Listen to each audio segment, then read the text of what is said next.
الحمد لله رب العالمين، والصلاة والسلام على أشرف الأنبياء والمرسلين وخاتم النبيين محمد وعلى آله وصحبه ومن تبعهم بإحسان ودعا بدعوتهم إلى يوم الدين. أما بعد، فأعوذ بالله من الشيطان الرجيم. بسم الله الرحمن الرحيم. قال الله تبارك وتعالى: والفجر وليال عشر والشفع والوتر والليل إذا يسر هل في ذلك قسم لذي حجر. وقال النبي صلى الله عليه وسلم: ما من أيام أحب إلى الله العمل فيهن من عشر ذي الحجة فأكثروا فيهن من التكبير والتسبيح والتهليل. وقال النبي صلى الله عليه وسلم: من أراد أن يضحي فلا يأخذ في العشر من شعره وأظفاره. وقال النبي صلى الله عليه وسلم: من وجد سعة ولم يضحي فلا يقربن مصلانا، او كما قال علیہ الصلاۃ والسلام. میرے محترم بزرگوں، عزیز دوستوں، دینی اسلامی بھائیوں، گزشتہ جمعے حج سے متعلق چند باتیں عرض کی تھیں اور ارادہ یہ تھا کہ آج حج کے متعلق مزید کچھ باتیں عرض کی جائیں، لیکن ذی الحجہ کا عشرہ شروع ہو گیا تو مناسب معلوم یہ ہوا کہ قربانی سے متعلق اور ذی الحجہ کے 10 دن سے متعلق کچھ بات عرض کر دی جائے. تو اس لیے اس جمعے کو اس بات کی کوشش کی جائے گی کہ ذی الحجہ کے جو 10 دن ہیں اور قربانی سے متعلق چند باتیں عرض کر لی جائیں. اللہ رب العالمین نے رمضان مبارک کے آغاز سے ایک سلسلہ شروع فرمایا عبادات کا، اور اس سلسلے کو ذی الحجہ کے 10ویں دن کے اوپر مکمل فرمایا. رمضان مبارک کا آغاز ہوا تو اللہ کے رسول نے اس کی اہمیت اور اس کی فضیلت بڑے اہتمام سے ذکر فرمائی. پھر جب روزے اور تراویحوں کی تکمیل ہوئی اور رمضان مبارک مکمل ہوا تو اس کے اختتام پر اللہ رب العالمین نے عید الفطر رکھا. پھر عید الفطر کے ساتھ ہی آغاز ہو گیا حج کی تیاری کا، کیونکہ نبی کریم صلی اللہ علیہ وسلم نے ارشاد فرمایا اور قرآن کریم میں بھی یہ بات موجود ہے کہ حج کے مہینے شوال سے شروع ہو جاتے ہیں. اگر کوئی شخص یکم شوال کو حج کی تیاری کے لیے احرام باندھ لے تو اس کا احرام باندھنا درست سمجھا جاتا ہے. اور پہلے زمانے میں اس وسعت وقت کی اہمیت کا اندازہ اس طرح ہوتا تھا کہ سفر کی دشواریاں تھیں اور کئی مہینے لگ جاتے بیت اللہ پہنچنے میں، تو اللہ رب العالمین نے حج کے ایام کا، حج کے مہینوں کا آغاز یکم شوال سے کر دیا. پھر اللہ رب العالمین نے مختلف احکامات دیے اور اللہ رب العالمین نے ذی الحجہ کا عشرہ عطا فرما دیا. اور جب اس عبادات کے سلسلے کی ایک اہم کڑی حج کی ادائیگی ہوئی تو اس کے بعد اللہ رب العالمین نے عید الاضحیٰ کا موقع رکھ دیا. تو یہ سارے مہینے ہی بڑی اہمیت والے مہینے تھے۔ پھر خصوصیت کے ساتھ اللہ رب العالمین نے ذی الحجہ کو ایک مقام عطا فرمایا، اور اس کا اندازہ اس بات سے لگایا جا سکتا ہے کہ اللہ رب العالمین نے 10 راتوں کی قسم کھائی سورۃ الفجر کے اندر، اور اکثر مفسرین کا خیال یہی ہے کہ 10 راتوں سے مراد ذی الحجہ کی 10 دن اور 10 راتیں ہیں۔ اور اللہ رب العالمین کو اپنی بات کے پکا کرنے کے لیے کسی چیز کی قسم کھانے کی ضرورت نہیں تھی۔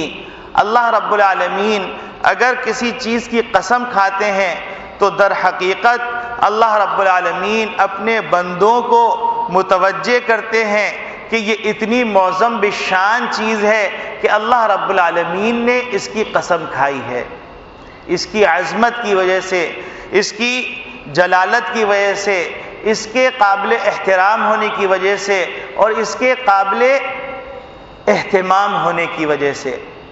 تو اللہ رب العالمین نے جو 10 دن ذی الحجہ کی قسم کھائی تو 10 دن کی بڑی اہمیت سمجھ میں آتی ہے۔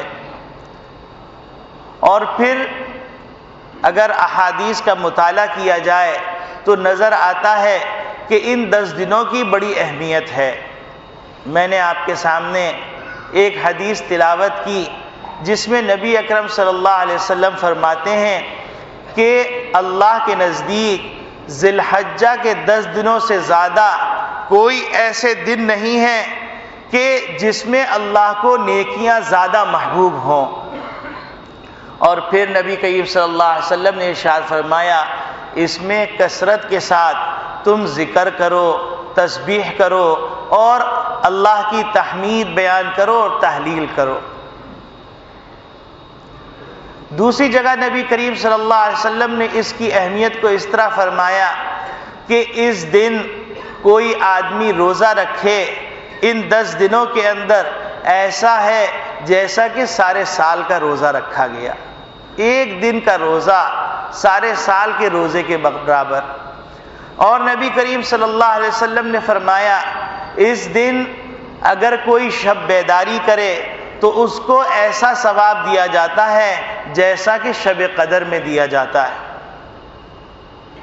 اور پھر ان 10 دنوں کی اہمیت کا اندازہ اس بات سے بھی لگایا جا سکتا ہے کہ ان 10 دنوں کے اندر اللہ رب العالمین نے 2 ایسی عظیم عبادتیں رکھی ہیں کہ وہ عظیم عبادت ان 10 دنوں کے علاوہ سارا سال نہیں کی جا سکتی۔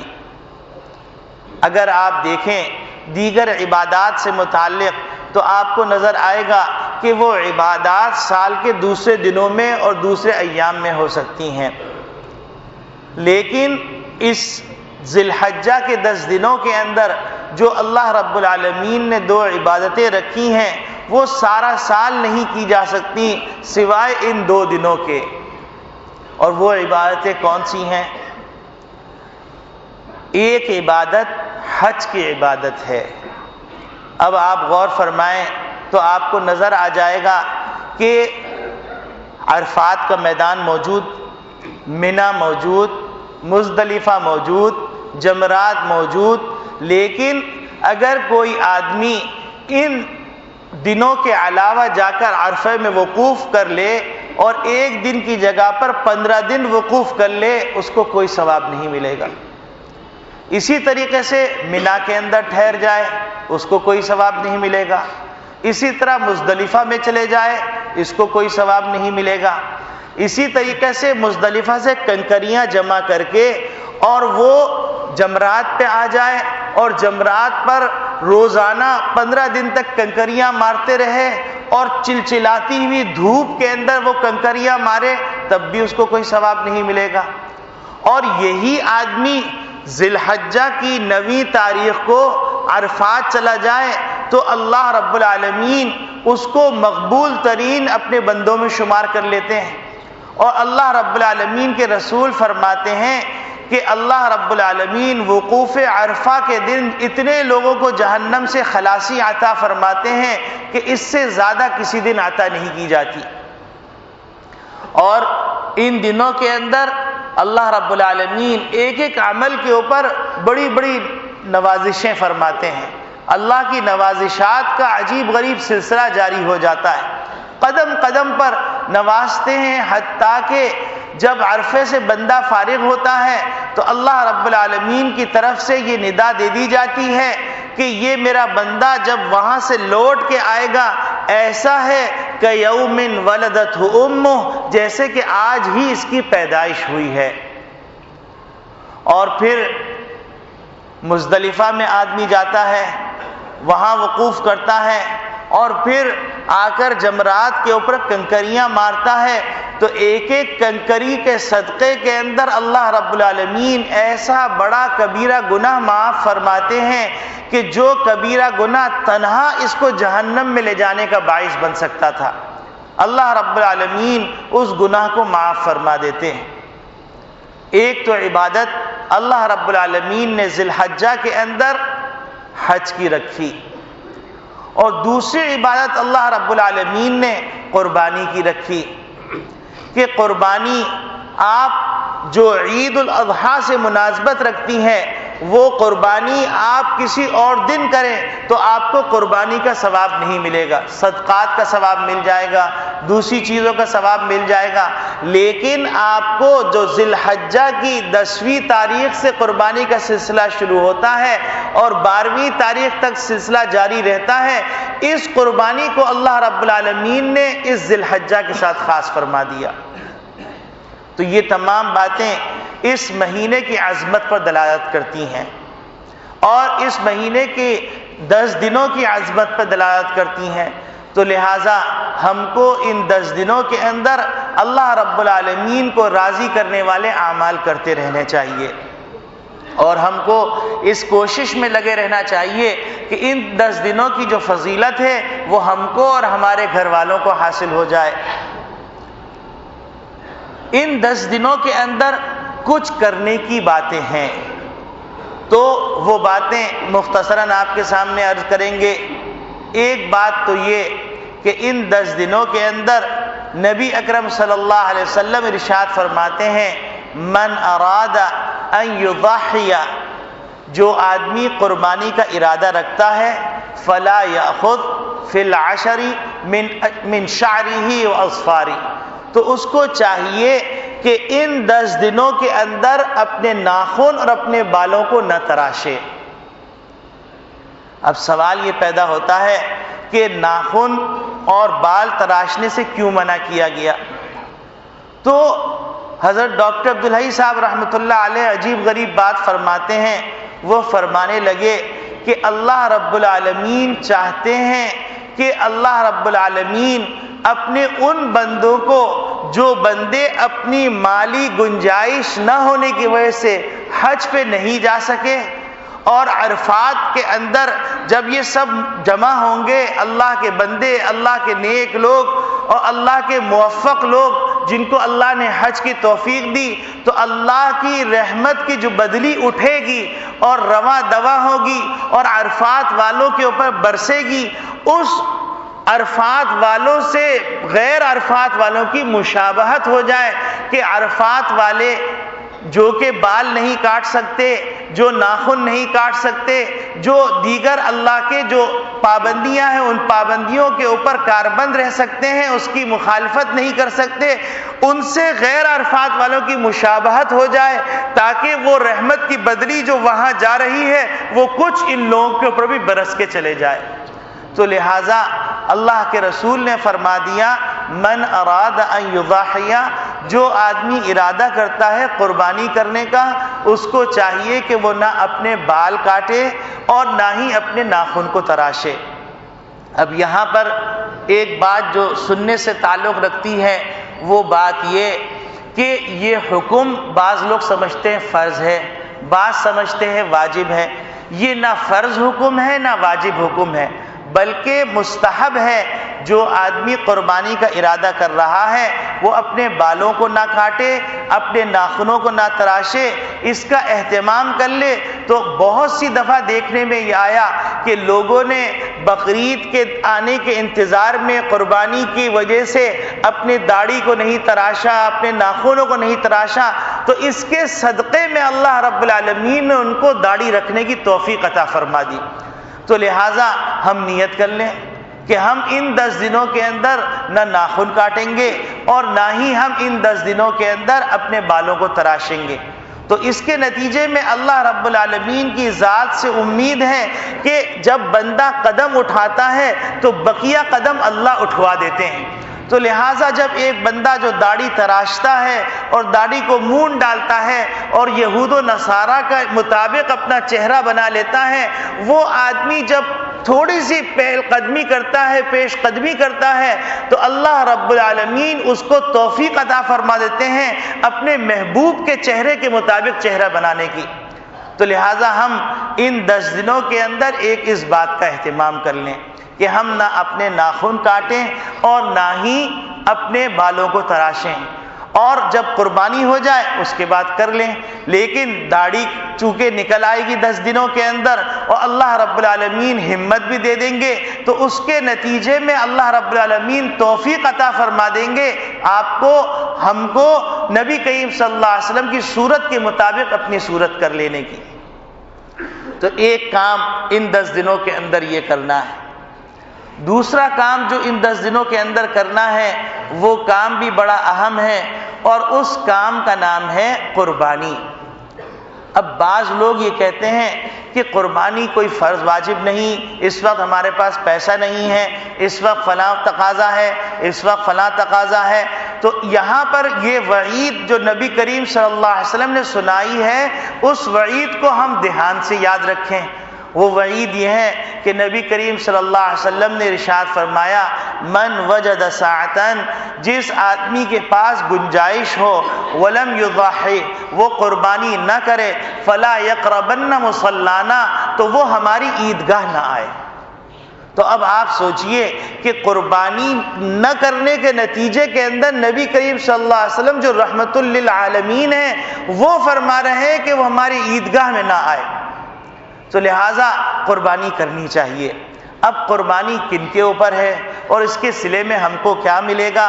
تو قربانی کے لیے آسان فارمولہ ہے، آسان اصول ہے۔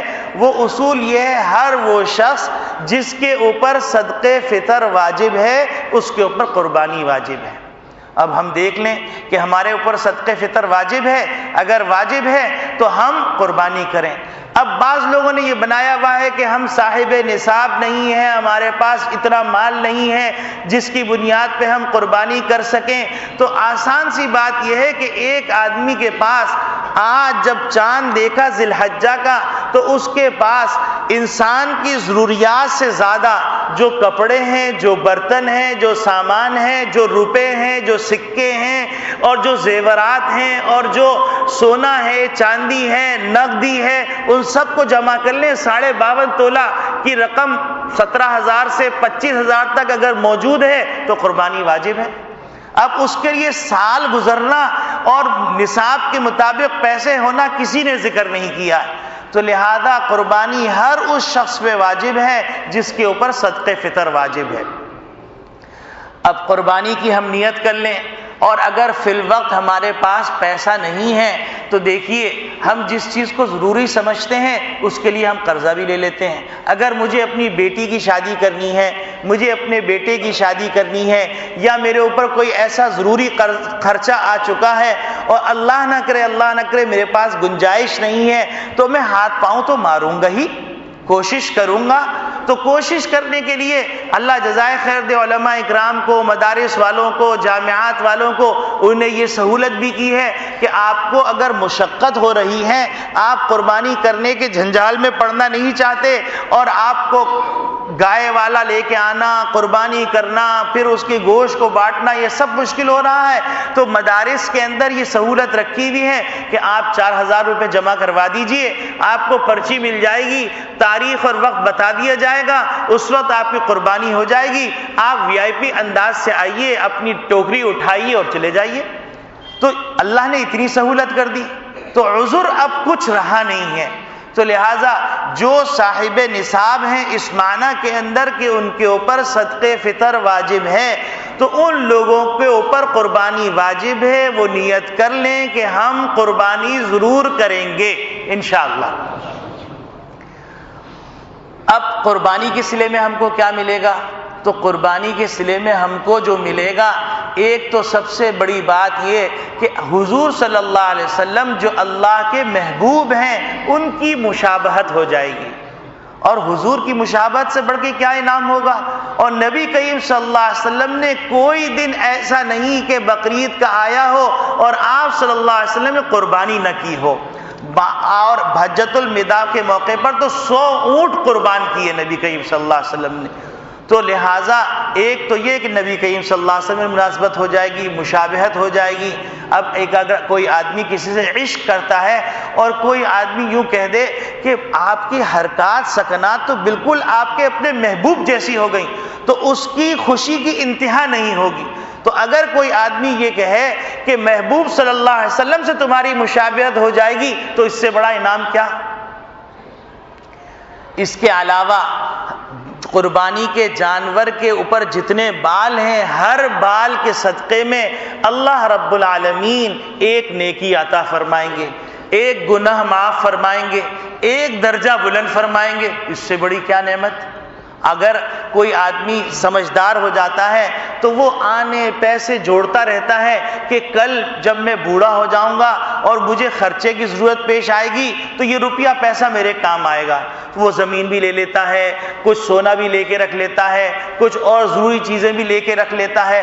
تو آخرت کا جو سکہ ہے وہ نیکیاں ہیں، اور ادھر نہ قرضہ ملے، یہاں تو قرضہ بھی مل جائے گا، یہاں پر قرضہ معاف بھی ہو سکتا ہے اور قرضے کو قسطوں میں بھی ادا کیا جا سکتا ہے، لیکن وہاں پر کوئی چیز بغیر سکہ رائج الوقت کے ملے گی نہیں، اور نہ ہی وہ قرضہ معاف ہوگا، نہ ہی وہاں پر دوبارہ موقع دیا جائے گا۔ یہاں پر تو موقع بھی مل سکتے ہیں، تو وہاں پر جو چیز کام آنے والی ہے وہ تو نیکیاں ہیں۔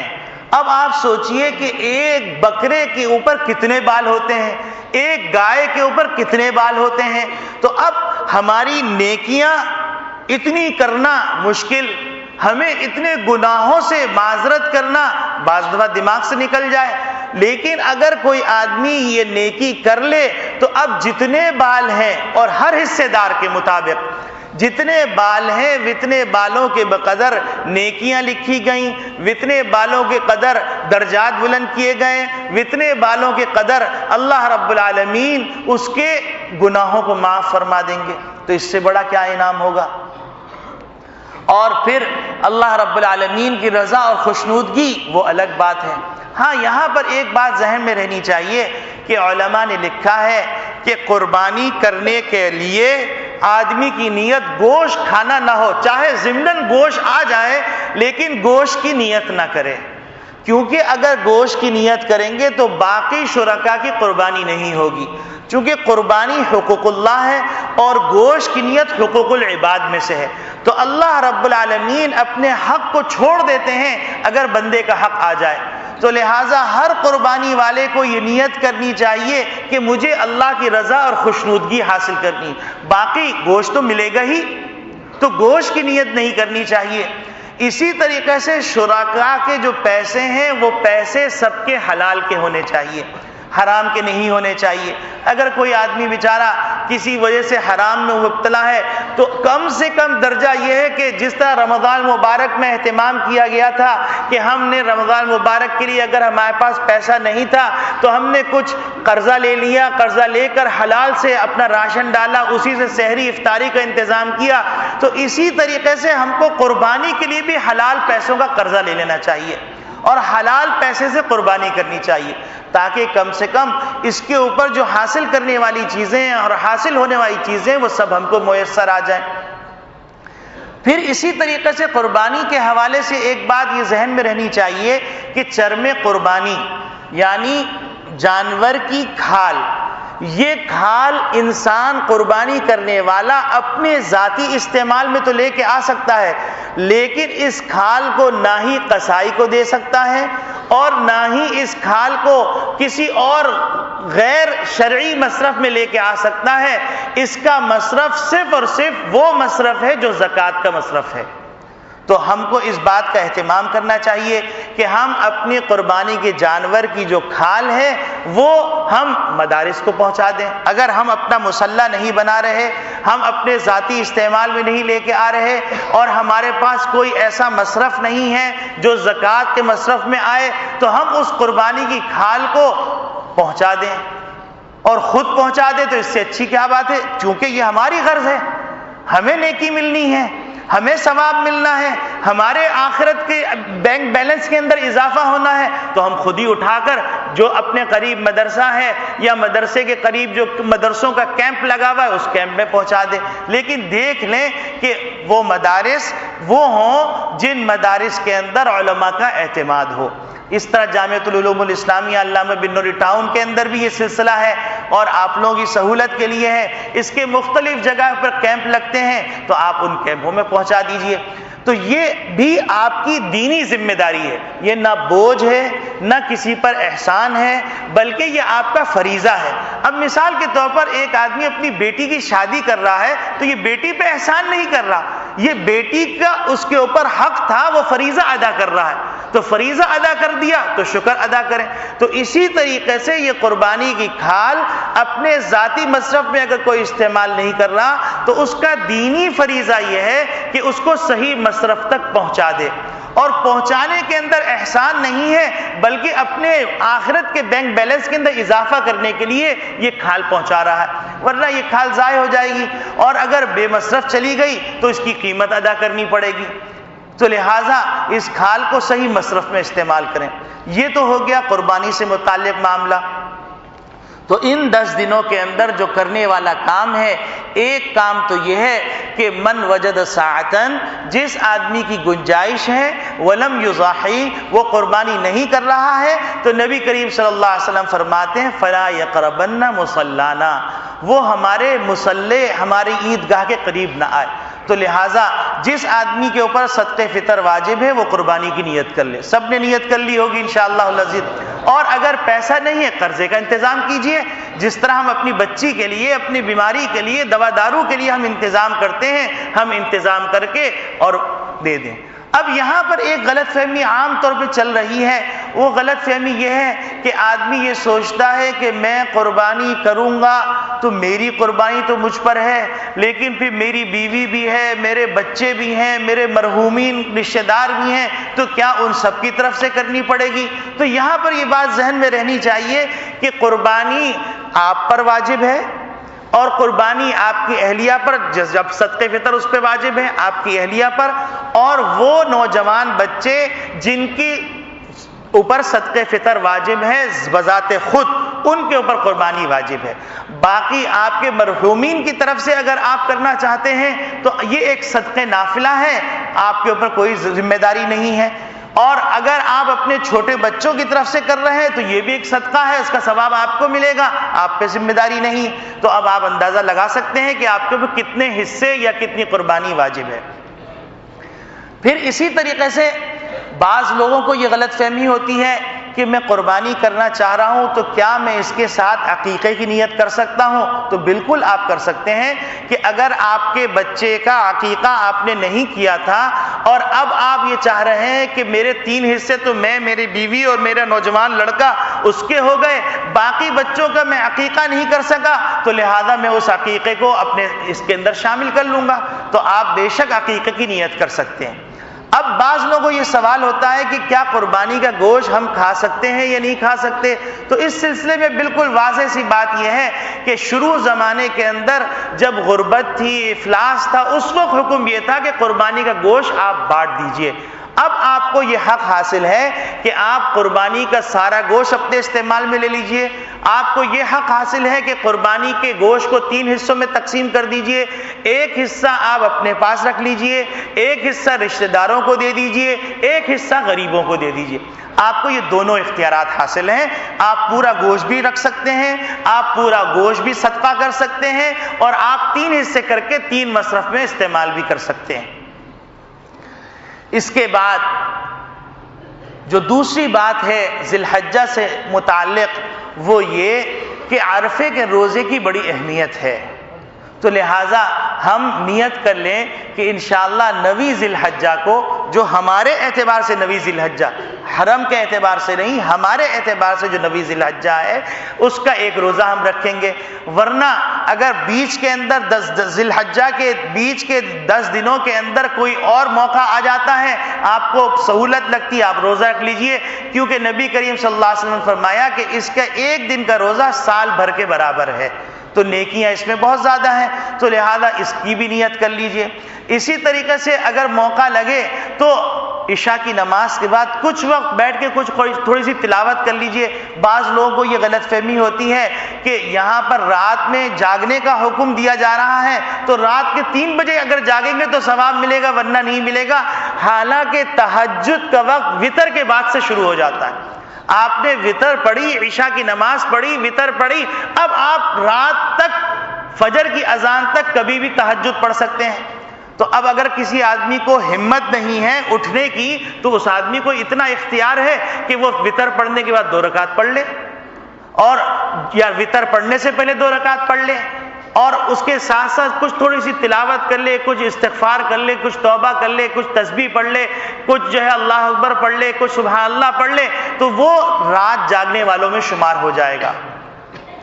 تو یہاں پر ہم کو ذی الحجہ کی مناسبت سے جو کرنے والے کام ہیں, دوسرا کام یہ کرنا ہے کہ ان 10 ذی الحجہ 10 دنوں کے اندر کچھ نیکیاں کرنی ہیں. وہ نیکیاں ہم اہتمام سے کریں, اور اس کے ساتھ ساتھ قربانی کی نیت کر لیں, اور اس کے ساتھ ساتھ عرفے کے روزے کی نیت کر لیں. تیسری بات جو اس دن کے ساتھ خاص ہے, ان 10 دنوں کے ساتھ, وہ ہیں تکبیرات تشریق. تکبیرات تشریق 9 ذی الحجہ کی فجر سے شروع ہوتی ہیں اور 13ویں ذی الحجہ کے عصر تک جاری رہتی ہیں. اور تکبیرات تشریق کیا ہیں؟ تکبیرات تشریق یہ ہیں کہ جب امام سلام پھیرے تو اس کے بعد زور سے اللہ اکبر لا الہ الا اللہ واللہ اکبر وللہ الحمد یہ پڑھ لے. اب بعض لوگوں کو یہ خیال ہوتا ہے کہ یہ تکبیرات تشریق صرف ہم پر واجب ہیں, باقی عورتوں پہ واجب نہیں. ایسی بات نہیں ہے. تکبیرات تشریق مردوں پر بھی ہیں, عورتوں پہ بھی ہیں, اور فرق یہ ہے کہ مرد زور سے پڑھیں گے اور عورتیں آہستہ پڑھیں گی. اور عورتوں کو یاد رکھنے کا آسان طریقہ یہ ہے کہ گھر کے اندر جو جگہ نماز کے لیے بنائی گئی ہے اس جگہ کے اوپر لکھ کر تکبیرات تشریق سامنے لگا دیں. جیسے ہی سلام پھیریں گی نگاہ پڑے گی, تکبیرات تشریق یاد آ جائیں گی اور وہ پڑھنا شروع ہو جائیں گی. ورنہ بھولنے کی وجہ سے تکبیرات تشریق عورتوں سے چھوٹ جاتی ہیں. تو بھائی عورتوں کو ہم کیوں محروم رکھیں اس نیکی سے؟ تو عورتوں کو بھی دعوت دیں, سمجھائیں کہ بھائی 9 ذی الحجہ کی فجر سے شروع ہوگی تکبیرات تشریق اور 13 ذی الحجہ کی عصر تک چلتی رہے گی. تم اپنے جائے نماز کے سامنے جو جگہ تم نے نماز کے لیے بنائی وہاں تکبیرات تشریق لکھ کے لگا لو اور پڑھتی رہو. تو تیسرا کام ہم کو تکبیرات تشریق کا کرنا ہے. تکبیرات تشریق بلند آواز سے پڑھنی ہے.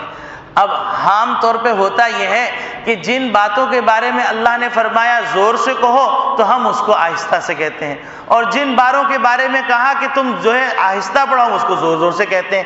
اللہ کے رسول نے ہم کو بتلایا کہ درود شریف کیسے پڑھو, آہستہ پڑھو. اللہم صلی علی محمد وعلی آل محمد کما صلیت علی ابراہیم وعلی آل ابراہیم انک حمید مجید. ہم اس کو زور زور سے پڑھتے ہیں.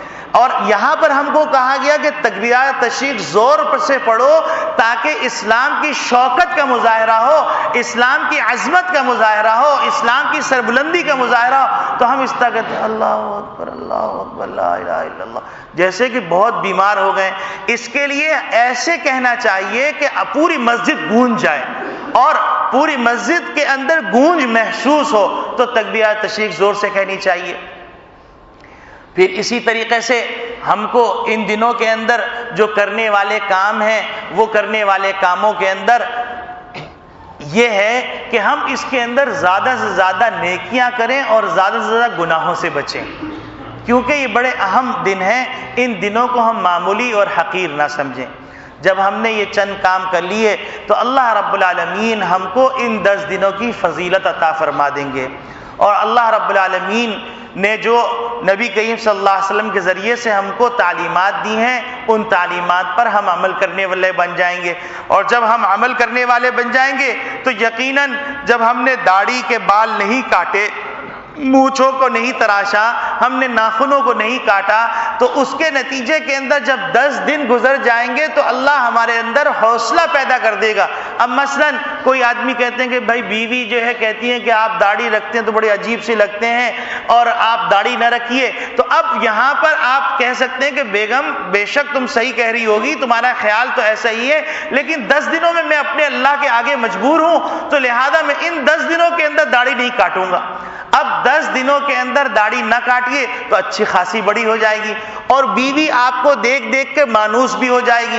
پھر اس کے بعد جب آپ کا موقع آئے تو آپ جا کے تھوڑی سی اس کو خط بنوا لیجئے، اور پھر اس کے بعد کچھ دن خاموش رہیے، اور حتیٰ کہ وہ مانوس ہو جائیں گی۔ جب مانوس ہو جائیں گی تو آپ کو اللہ حوصلہ دے دے گا، اور پھر ظاہر سی بات ہے اگر مرغا ہے اس مرغے کے تاج کو کاٹ دیجئے، کلغی کو کاٹ دیجئے تو کیسا چغد لگے گا۔ تو اسی طریقے سے اگر کوئی آدمی اپنی مردانہ وجاہت کو کاٹ ڈالے تو وہ کیسا لگے گا، ہم خود فیصلہ کر سکتے ہیں۔ حتیٰ کہ نبی کریم صلی اللہ علیہ وسلم نے ایک عجیب غریب بات فرمائی، فرمانے لگے کہ اللہ رب العالمین نے ایک جماعت فرشتوں کی رکھی ہوئی ہے جس کی تسبیح صرف یہ ہے سبحان الذی زین الرجال باللحی والنساء بالذوائب، کہ پاک ہے وہ ذات جس نے مردوں کو زینت بخشی داڑھی کے ذریعے سے، عورتوں کو زینت بخشی چوٹیوں کے ذریعے سے۔ تو معلوم یہ ہوا کہ عورتوں کے بڑے بال ہونے چاہیے، نہ کہ بوائے کٹ بال لگا کر اور جو ہے ڈائنا کٹ اسٹائل بنا کر چڑھ کر کے پھر رہی ہیں اور سمجھ رہی بہت خوبصورت لگ رہی ہیں۔ اب بتلائیے اگر جو ہے کوئی خوبصورت پرندہ ہو اس کے پر ور کاٹ دیں تو کیسا احمق سا لگے گا۔ تو ہم فطری چیزوں کو اپنی طبیعت کے اندر فطرت کو لے کے آئیں تو ہماری فطرت خود اچھی چیزوں کی عادی ہو جائے گی، تو ہمیں اچھی چیزیں اچھی لگنے لگیں گی، بری چیزیں بری لگنے لگیں گی۔ تو ہم اس نعمت سے محروم ہو جا رہے ہیں۔ اگر ہماری داڑھی ہوگی، اور یہ موقع ہے ابھی 10 دنوں کے اندر ہم کوشش کریں گے، تو ایک تو یہ کہ فرشتوں کی تسبیح بھی مل جائے گی، اور دوسرے نمبر پر اللہ رب العالمین جو نعمتیں عطا فرمائیں گے، جو برکتیں عطا فرمائیں گے وہ بھی حاصل ہو جائیں گی، اور اللہ رب العالمین کی طرف سے جو نظر کرم ہوگی وہ بھی عطا ہو جائے گی۔ ایک صحابی تھے نبی کریم صلی اللہ علیہ وسلم کے زمانے میں، ان صحابی کے یہاں پر ایک مسا تھا ٹھڈی کے اوپر، ہونٹ کے نیچے، اور اس مسے کے اوپر چند بال تھے۔ جب وہ صحابی نبی کریم صلی اللہ علیہ وسلم کے پاس تشریف لاتے تو نبی کریم صلی اللہ علیہ وسلم ان کو دیکھ کے مسکراتے، اور پھر اس کے بعد اپنے معمول میں مصروف ہو جاتے۔ ایک دن کیا ہوا کہ ان کو یہ خیال ہوا کہ نبی کریم صلی اللہ علیہ وسلم میرے جو معمولی سے بال ہیں ان کی وجہ سے دیکھ کے شاید مسکراتے ہوں گے، انہیں ان بالوں کو تراش ڈالا۔ وہ تشریف لائے، تشریف لانے کے بعد نبی کریم صلی اللہ علیہ وسلم نے نہ ان کی طرف التفات فرمائی اور نہ ہی جو ہے تبسم فرمایا۔ تو اب وہ صحابی تھے، وہ بے چین ہو گئے۔ نبی کریم صلی اللہ علیہ وسلم نے دریافت کیا تو نبی کریم صلی اللہ علیہ وسلم نے فرمایا کہ جب تم آتے تھے تو ہم دیکھتے تھے کہ تمہارے ان چند بالوں کے اوپر حوریں جھولا جھول رہی ہوتی تھی، جب تم نے ان کو کاٹ ڈالا تو اب وہ موقع ہی نہیں، تو ہم تبسم کیسے فرمائیں۔ تو اب آپ سوچ لیجئے کہ ہم کتنی نعمتوں سے محروم ہو جا رہے ہیں۔ تو اللہ رب العالمین سے ہم نیت کر لیں کہ ہم اللہ کے دین کی طرف بڑھنے کے لیے یہ قدم اٹھا ڈالیں گے، اور یہ موقع ہے 10 دن کا۔ ان 10 دنوں کے اندر ہم بلیڈ کو چھٹی دے دیں، اور پھر اس کے بعد جو بلیڈ کے اوپر خرچہ آتا ہے اس خرچے کو ہم لے جا کر غریبوں میں صدقہ کر دیں، تو اس صدقے کا ثواب بھی ملے گا۔ اور صدقے کے صدقے میں کیا ملے گا؟ الصدقۃ ترد البلاء، صدقہ مصیبتوں کو ٹالتا ہے، اور وتطفی غضب الرب، اور اللہ کے غصے کو ٹھنڈا کرتا ہے۔ تو اب ہم کو یہ موقع میسر آ گیا ہے، یہ ایام میسر آ گئے ہیں، تو ان 10 دنوں کی ہم قدر کر کے اللہ کو راضی کرنے والے اعمال کریں۔ اللہ رب العالمین کہنے والے کو بھی توفیق عطا فرمائے، سننے والوں کو بھی توفیق عطا فرمائے، اور ہم سب کو قربانی کرنے کی بھی توفیق دے، تکبیرات تشریق کا اہتمام کرنے کی بھی توفیق دے، عشر ذی الحجہ کا اہتمام کرنے کی توفیق دے، اور اللہ رب العالمین عرفے کے روزے کی توفیق دے، اور اللہ رب العالمین